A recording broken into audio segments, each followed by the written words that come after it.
So now, are you making a living or are you earning a death?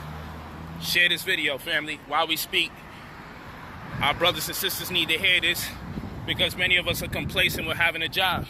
And people mock you if you don't have a job. They make fun of you don't have a job, but actually you're in the best position to do something very creative. You don't realize how creative you are until you force into that position sometimes.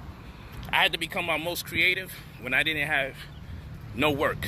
Some of us crack under the pressure, others of us rise to the occasion. But what we all need is some kind of support system. That I won't lie to you about. And many of us wouldn't crack if we had enough support, or supporting cast, supporting family members, however you want to call it. Many of us would do a lot better if we just had a little bit more support. These are facts. Many of us would do a lot better. Let's take a look over here. This looking nice. So, let's take a look at this paradigm. Let's take a look at some of the things that's not being taught to us. And let's see what we could do to reinvent ourselves or change our situation. But first of all, you know, to work 9 to 5 is to go 8 hours. And to go to work and to come back to work. I mean, I met a sister this week, told me it takes her 2.5 hours to go to work. So that's to and fro, that's 5 hours. We're not even going to deal with her situation. We're just going to say the average person might have to take about an hour to go to work, an hour to come back to work. And they work a 9 to 5, which is 8 hours. So that puts them in a 10-hour space between going to work and coming back. 10 hours. 9 to 5, 8 hours. Going to work, 1 hour. Coming back from work, 1 hour. We established that's 10 hours. The average person's supposed to sleep for about, how long? 6 hours a day. They say 8 hours, but we know the average person is supposed to sleep, or average person is sleeping about 6 hours a day. So we look at the 9 to 5, 8 hours, going to work 1 hour, coming back from work 1 hour, and 6 hours that the average person is sleeping. That's 16 hours out of 24 in the cycle. We only have 8 hours left. We only have a third of our life left. Think about that. So we got 2/3 of our life that we're spending on working, literally and immediately, because there's other factors. But right now we do know this. We know the 9 to 5 is 8 hours, going and coming back is 2 hours, and going to sleep is 6 hours. We know that's 16 hours that we could definitely say no longer belong to us in our life. And now we have what? We have only 1/3 of the cycle left. So 2/3 of our life, we're contributing to building someone else's dream. 2/3. You hear that, baby? 2/3 of people's life.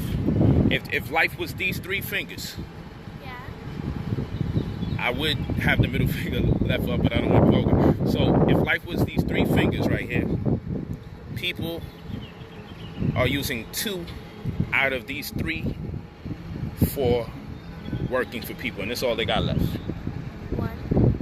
So let's say life takes 3 fingers. Yeah. They got to use 2 of these fingers. They got to sacrifice 2 of those fingers just to live out the rest of this portion of their hand. Ain't that crazy? Yeah. So what I'm saying is, look at your hand and imagine if out of the 5 fingers you have, right, you was only able to use 1 and a thumb. How difficult would that be? Would that be what a hand is all about? No. To be a hand, you need all 5 fingers, right? Yeah. So imagine living this life with only 2 of these fingers, and 1 is half the size of a finger. So you got like 1.5 technically, right? Yeah. And then here we go with the rest, they down, because you have to use this to work. So imagine if you were forced every day to not use your whole hand when you actually have it. Why would you do that? If you can choose to not use most of your fingers or choose to use all of your fingers, which one would you choose?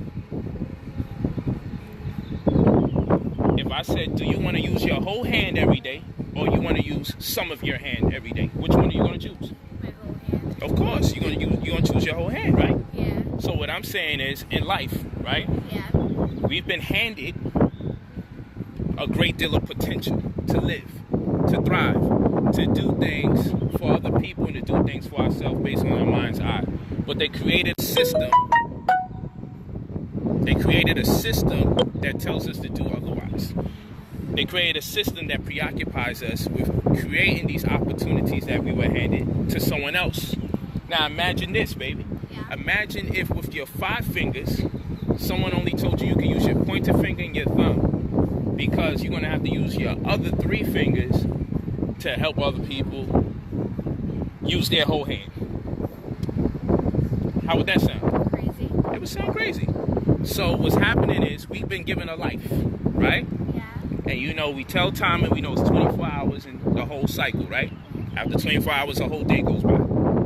So that average person, it's hard for you to probably factor this in, because the reason why this might be hard for you to factor it in, because you're around daddy and mommy and you see us work for ourselves.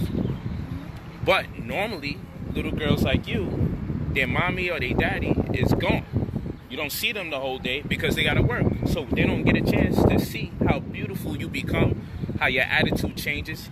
You hang out with me throughout the day. If you're not with me, you hang out with mommy throughout the day. And people always say, that's not right. She should be with, no. What's not right is the parents is not around. That's not right. Let's be for real here.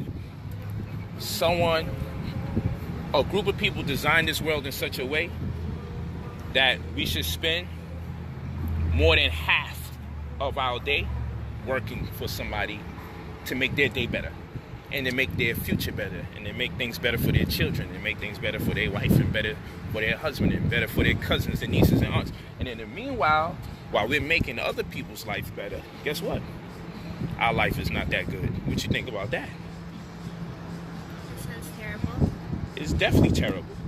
And the reason why it's terrible is because what if you see how you get to go to Disneyland when you want? You see how you get to go to the Miami, and then we get to go to the Miami Heat basketball game and all that other stuff?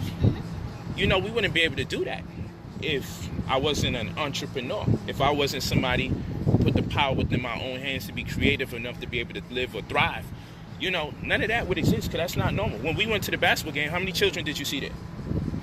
Not a lot. Not a lot. When we was chilling in Miami, how many children did you see around? Not a lot. Okay? During school hours, you definitely don't see no children. You homeschool. So what I'm telling you is, you live in a whole different world where the norm is a case study for you. But every now and then, I got to make sure that you come to terms with what is other people's reality.